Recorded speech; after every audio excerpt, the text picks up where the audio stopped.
यह कथा महोत्सव है। कथा शब्द का अर्थ समझें। कथन की कला, कथा। But this is not story telling, जैसे दादी मां सुनाती है। उस तरह केवल कहानियों का कथन नहीं है ये, लेकिन किस प्रकार से जीना चाहिए जिससे कि हमारा जीवन सफल बने, उसका मार्गदर्शन जिसके द्वारा प्राप्त होता है उसको कहते हैं कथा। केन प्रकारेण कथा, येन प्रकारेण यथा, तेन प्रकारेण तथा, केन प्रकारेण इति कथा। किस प्रकार से धर्म, अर्थ, काम, मोक्ष, इन 4 पुरुषार्थों को प्राप्त करना चाहिए। किस प्रकार से जीव भवबंधन से मुक्त होकर भगवत प्राप्ति कर सकता है। किस प्रकार से जीवन जीना चाहिए। किस प्रकार से भगवान ने ये सृष्टि बनाई और किस प्रकार से यह सृष्टि भगवान में ही टिकी हुई है। किस प्रकार से इस सृष्टि का लय होता है, वह केन प्रकारेण, इन प्रश्नों का जिसमें उत्तर मिलता है वह है कथा। संस्कृत में कथा शब्द का ऐसा भी अर्थ किया गया है, कथा कम रसम के रसे स्थितिं करोति या सा कथा। क का अर्थ होता है रस, और रस का मतलब होता है श्री कृष्ण। रस मतलब परमात्मा। हमारे वेद कहते हैं रसो वै सः, परमात्मा रस स्वरूप है। इसका मतलब यह है कि तुम्हारा जीवन नीरस नहीं होना चाहिए, जीवन में रस हो। रस यदि है तो तुम्हारे जीवन में परमात्मा है। रस है तो जीवन के प्रति प्रेम है। याद रहे, जीवन के प्रति प्रेम ये परमात्मा के प्रति प्रेम है। ये जीवन सजा नहीं है जो काटने के लिए हम यहां आए हैं। ये जिंदगी कोई मजबूरी नहीं है, जिंदगी एक उत्सव है। Life itself is a celebration and we are here to celebrate.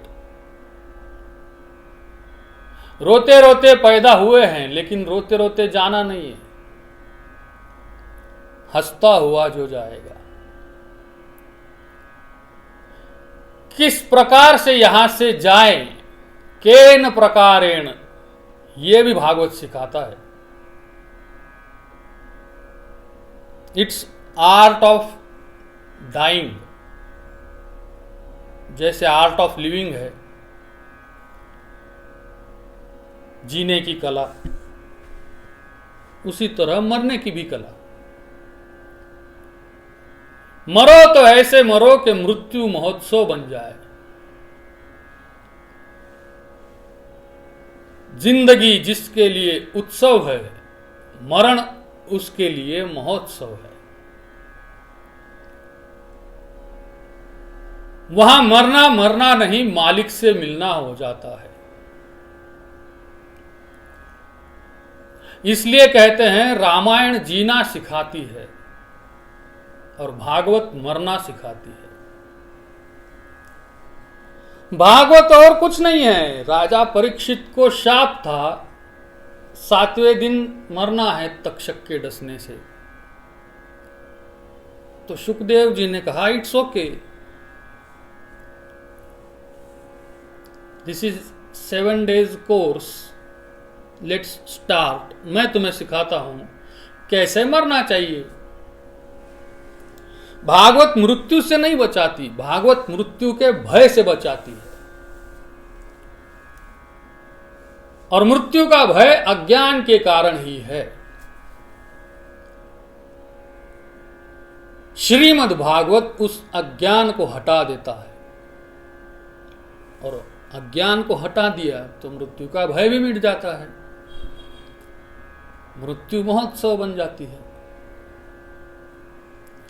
मरने से सब जग डरा, मेरे मन आनंद, कब मरी हो कब भेटी हो, पूरन परमानंद। पूर्ण परमानंद भगवान से कब मिलूं, कब उनसे भेंट हो। सरिता सागर में समाने से डरती है क्या? अरे उत्सुक रहती है, वह हमेशा उस ओर बहती रहती है, उसका बहाव समुंदर की ओर ही है। बिंदु सिंधु में मिलने से डरता है कि मैं खो जाऊंगा, मेरा अस्तित्व नहीं रहेगा। उसको तो यह सोचना चाहिए कि जो तू समुद्र में मिल जाएगा तो तू समुद्र रूप हो जाएगा। यह खो जाना नहीं है, यह समंदर रूप हो जाना है। शरीर का मिटना मर जाना नहीं है, शिवरूप हो जाना है, ब्रह्म रूप हो जाना है। सोहम शिवोहम। किस प्रकार से मरना चाहिए भागवत सिखाती है। तो मरना मिलना हो जाए, मृत्यु महोत्सव बन जाए। जिंदगी उत्सव है, मृत्यु महोत्सव है। तो केन प्रकारेण इति कथा। कथा शब्द का अर्थ है किस प्रकार से इन प्रश्नों का जो उत्तर देती है, जो समझाती है। और कथा कम रसम के रसे स्थितिम करोति या सा कथा। जो रस में तुमको स्थिर कर देती है उसको कहते हैं कथा। और रस माने परमात्मा। दुख रूप संसार से तुम्हें ऊपर उठा करके आनंद स्वरूप श्री कृष्ण में जो तुमको स्थिर कर दे, वो है कथा।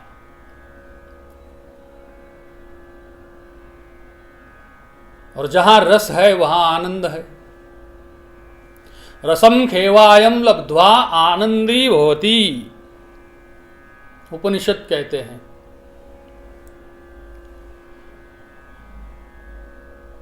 इस रस का अनुभव करके मनुष्य आनंद को प्राप्त होता है।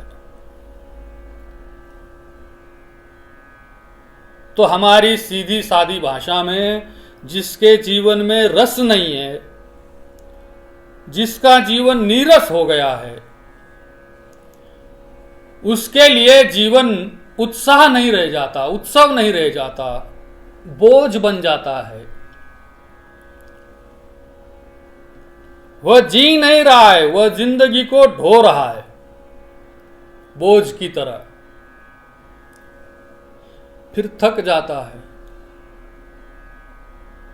जिंदगी को बोझ की तरह ढो रहा थका हुआ आदमी, उसका मन करता है इस बोझ से जान छूटे। और वे ही लोग आत्महत्या करते हैं। और श्रीमद् भागवत में आत्महत्या का जो अर्थ दिया गया है वो समझने लायक है। आत्महत्या किसको कहते हैं? स्वयं भगवान कहते हैं भागवत जी में, नृदेह माध्यम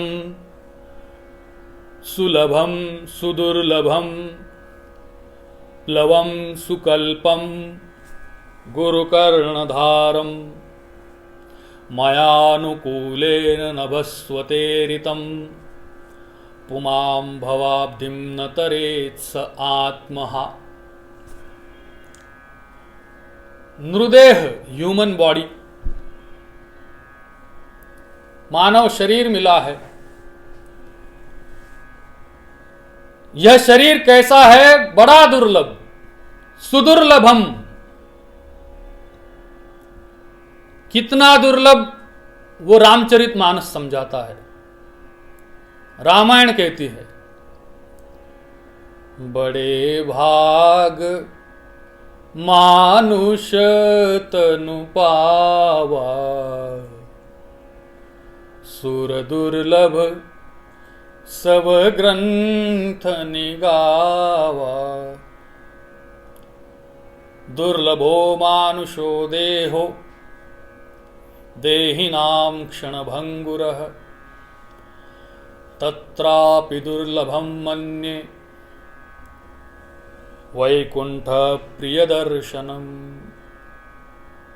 बड़े भाग मानुष तनु पावा, सुर दुर्लभ सब ग्रंथ निगावा। रामायण कहती है कि बहुत भाग्य से यह शरीर मिला है, मानव बने हैं। सच में आप सोचो, don't take it for granted. कितना कमाल का शरीर हमें मिला है, मानव बने हैं। किसी पशु को यदि कोई बीमारी हो जाए तो वो कह सकता है क्या? कोई पीड़ा हो रही है तो वो बोल सकता है क्या? आपके पास तो अपने फीलिंग्स, अपने थॉट्स एक्सप्रेस करने के लिए भगवान ने व्यवस्था दी है। आपके पास वाणी है, अपनी भावनाओं से, चेष्टाओं से प्रकट कर सकते हो जो कुछ कहना चाहते हो। बहुत सर दुख रहा है, पेट में दर्द है, बहुत बुखार है। दूसरी योनि में यह सब सुविधा नहीं है। बड़ा अद्भुत मानव शरीर मिला है। और कैसा है? सुर दुर्लभ सब ग्रंथ निगावा। देवों को भी दुर्लभ है यह मानव शरीर। शास्त्रों में ऐसा लिखा है, स्वर्ग के देव मनुष्य बनना चाहते हैं, ईश्वर से प्रार्थना करते रहते हैं कि हम देव बनकर बोर हो गए हैं, हमें मनुष्य बनाइए, हमें इंसान बनना है। बड़े भाग मानुष तनु पावा, सुर दुर्लभ सब ग्रंथ निगावा। दुर्लभो मानुषो देहो। श्रीमद् भागवत में 11 स्कंद में राजा निमि कह रहे हैं, दुर्लभो मानुषो देहो देहिनां क्षणभंगुरः, तत्रापि दुर्लभं मन्ये वैकुंठ प्रियदर्शनम्। दुर्लभो मानुषो देहो। यह मानव शरीर दुर्लभ है। हम इसकी कीमत नहीं जानते, इसका महत्व नहीं समझते। मानव बनाया है और इतना सुंदर और इतना स्वस्थ बनाया। जिस प्रकार पारसमणि के स्पर्श से लोहा कंचन बन जाता है, उसी प्रकार सत्संग से मनुष्य देवताओं से भी श्रेष्ठ बन जाता है। किंतु दुर्भाग्य यह होता है कईयों का कि सत्संग के पारसमणि का स्पर्श जीवन में होता ही नहीं है। यह तो भाग्योदयेन बहुजन्म समर्जितेन सत्संग मंच लभते पुरुषो यदा वै। भाग्योदय से मिलता है, पुण्य पुंज बिनु मिलहि न संता, राम कृपा बिनु सुलभ न सोही। तो यह मानव शरीर बहुत महत्वपूर्ण है। भगवान आद्य शंकराचार्य जी विवेक चूड़ामणि में कहते हैं, जंतूनां नरजन्म दुर्लभमतस्पुंस्त्वं ततो विप्रता। देहधारी प्राणियों में मनुष्य सबसे श्रेष्ठ है। नृदेह माध्यम सुलभम सुदुर्लभम, बहुत दुर्लभ मानव शरीर वह तुम्हें उपलब्ध हुआ है।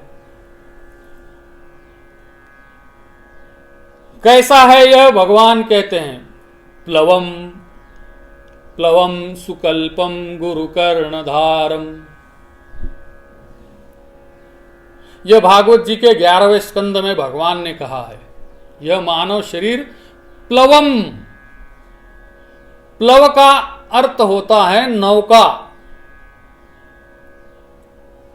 संसार समुद्र है, तो उस समुद्र से तरने के लिए, उसको पार करने के लिए भगवान ने तुम्हें यह नौका दी है। मानव शरीर नौका है। और गुरु कर्णधारम, भव समुद्र में यात्रा करने के लिए हमको ये जहाज मिला है। ऐसे जहाज का कैप्टन भी कुशल होना चाहिए, एक्सपीरियंस्ड होना चाहिए। सदगुरु उस जहाज के कैप्टन हैं, गुरु कर्णधारम। भगवान कहते हैं सदगुरु रूप कर्णधार मिला है। भगवान कहते हैं कि यहां तो यह फिक्र नहीं है कि समुद्र में तूफान आएगा। मयानुकूलेन नभस्वतेतम, मेरी कृपा की अनुकूल हवा चल रही है। सब प्रकार से भगवान की कृपा है। खाते पीते हैं हम, और तो और रोज यदि कोई आ जाए तो उसको भी खिला सकते हैं, भगवान ने इतना दिया है। व्यापार अच्छा चल रहा है, 2-4 गाड़ियां हैं, बच्चे हैं, विवाह हो गए हैं, संस्कारी हैं, आज्ञांकित हैं, बिजनेस संभाल लिया है, तो सब प्रकार से भगवान की कृपा है। तो कोई तूफान नहीं इस समंदर की यात्रा में। और इतना कुछ होते हुए भी पुमाम भवाब्धिम न तरेत, जो भव समुद्र को ना तरे, इतना कुछ होते हुए भी जो संसार समुद्र से पार न हो सके, स आत्महा, भगवान कहते हैं वो आत्मघाती है। वो आत्महत्या कर रहा है, यानी जो भजन नहीं कर रहा है, अपनी मुक्ति के लिए, अपने मोक्ष के लिए, अपने कल्याण के लिए कोई प्रयास नहीं कर रहा है। अरे प्रयास तो बात की बात, मुक्ति की प्यास भी नहीं है। स आत्महा, वो आत्मघाती है। अब इस व्याख्या के अनुसार यदि देखा जाए तो सोचो दुनिया में कितने लोग आत्महत्या कर रहे हैं। आत्महत्या का मतलब पानी में डूब जाना, जहर खा लेना, बिल्डिंग से कूद जाना, रेल की पटरी पर सो जाना, यही आत्महत्या नहीं होती। एक आदमी रेल की पटरी पर सोया था, तो रेलवे का एक कर्मचारी वहां से निकला, ट्रैक चेक कर रहा था। तो उससे कहा, महोदय यहां क्यों सोए हो? ये कोई तुम्हारा बेडरूम थोड़ा ही है। अरे उठो, ट्रेन आएगी, कट जाओगे। तो बोला, इसलिए तो सोया हूं। क्यों? बोला, जीना नहीं है, अब आत्महत्या करने आया हूं, इसलिए तो सोया हूं। ओहो, अच्छा, तो सो। ये सामान क्या रखा है साथ में? तो बोला, इसमें भुजिया है, इसमें पकोड़े हैं चटनी के साथ। ये क्यों? बोले, तुम्हारी ट्रेन का कोई भरोसा थोड़ी है, लेट हो गई तो। बोलो, लोग आत्महत्या करने जाते हैं, वहां भी भुजिया लेकर जाते हैं। वो सब आत्महत्या नहीं हुआ करती। हकीकत में आत्महत्या यह है जो भागवत कह रहा है। मानव शरीर मिला है और सद्गुरु कोई संत तुम्हारे जीवन में है। परमात्मा की कृपा से परिवार में, जीवन में सब कुछ ठीक ठाक है, कोई तूफान नहीं है। फिर भी भजन के लिए जो मन नहीं करता, जिसकी भजन में रुचि नहीं है, सत्संग में रुचि नहीं है, वो आत्महत्यारा ही है। स आत्महा। और हम आत्मघाती न बने, हम आत्मोद्धारक बने। उद्धरेद आत्मनात्मानम नात्मानम अवसादयेत, गीता में भगवान ने कहा है। हम उद्धारक बने। तो किस प्रकार से ये कर सकते हैं? वो जिसमें समझने को मिलता है उसको कहते हैं कथा। कथम इति कथा। केन प्रकारेण इति कथा। या तो क रस, उसमें जो स्थिति करा दे वह कथा।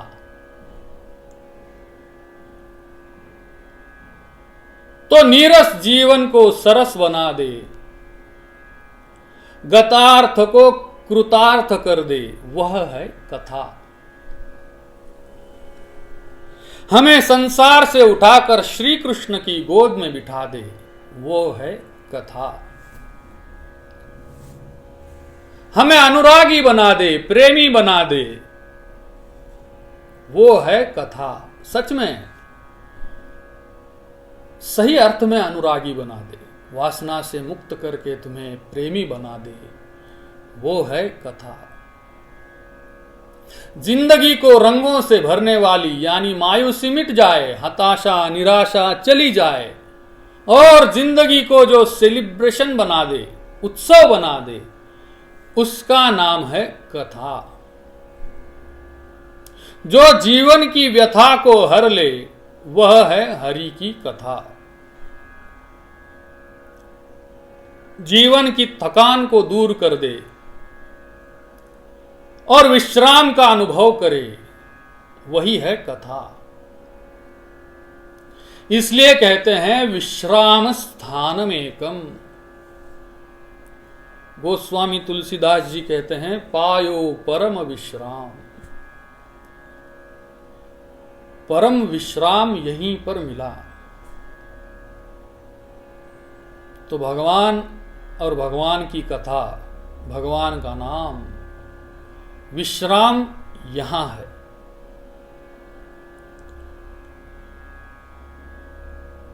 रेत के महल कितना टिकेंगे? सपने को तो तू अपना समझे, रेत के महल बनाए, जपले हरि का नाम मनवा, जपले हरि का नाम।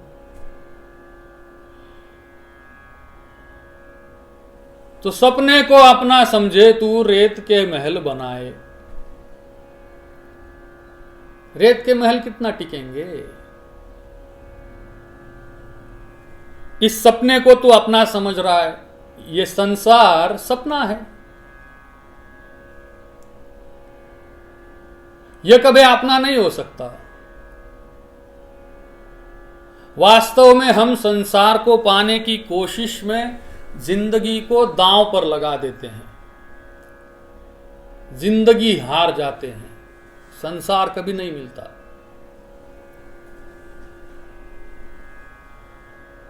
वास्तविकता तो यह है, जो कभी पाया ना जा सके उसी का नाम संसार है, और जो कभी खोया ना जा सके वो ईश्वर है। जिसको पाना संभव नहीं वो संसार है, और जिसको खोने का कोई उपाय नहीं वो परमात्मा है। और हमारी नासमझी देखो, कोई तो संसार को पाने के प्रयास में जिंदगी को दांव पर लगा देते हैं, गंवा देते हैं, हार जाते हैं, लेकिन संसार को पा नहीं सकते। और कोई ईश्वर को खोजने में जिंदगी को दांव पर लगा देते हैं। अरे भैया, खोज क्यों रहा है? खोया कब था जो खोज रहा है? पाने की बात ही नहीं है, प्राप्त ही है। इसलिए पाने की बात नहीं, पहचानने की बात। सद्गुरु बस पहचान कराते हैं। किसी ने बहुत ठीक कहा कि ईश्वर हमसे रोज मिलता है, लेकिन हाय हेलो नहीं होती, क्योंकि पहचान नहीं है, परिचय नहीं है। उसको पाने की कोशिश नहीं, उसको खोजने की कोशिश नहीं। व्यापक को क्या खोजे भैया? जो सर्वत्र है वो यहां भी है, और जो सर्वदा है वो इस वक्त भी है। तो खोजना कितनी नासमझी है।